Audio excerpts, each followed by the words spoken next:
Summary of Luke 22, NLT. Luke 22 details the events leading up to Jesus' crucifixion, including the Last Supper, betrayal, prayer, arrest, and Peter's denial. 1. The plot to kill Jesus. Religious leaders plot to kill Jesus. Judas agrees to betray him to them for money. 2. The Last Supper. Jesus celebrates the Passover with his disciples. He institutes the Lord's Supper, symbolizing his body and blood. He reveals that one of them will betray him. 3. Dispute about greatness.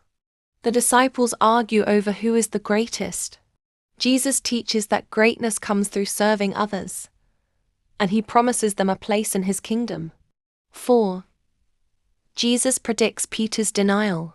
Jesus tells Peter that Satan wants to test him. Peter insists he will never deny Jesus, but Jesus predicts Peter will deny him 3 times before the rooster crows. 5. Jesus prays on the Mount of Olives. Jesus prays in agony, asking the Father to take the cup of suffering from him, but submits to God's will. An angel strengthens him, and he finds the disciples sleeping.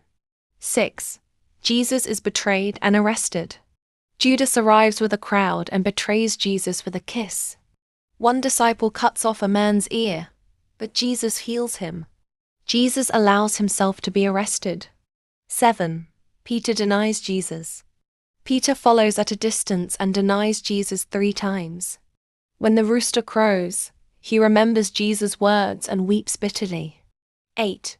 The guards mock Jesus. Jesus is mocked, beaten, and blindfolded by the guards. 9. Jesus before the council. Jesus is brought before the Jewish council. When asked if he is the Messiah, he says they won't believe him but affirms he is the Son of Man. They accuse him of blasphemy. Key themes: betrayal, servant leadership, the Lord's Supper, human weakness, prayer, obedience to God's will, and the beginning of Jesus' suffering and trial.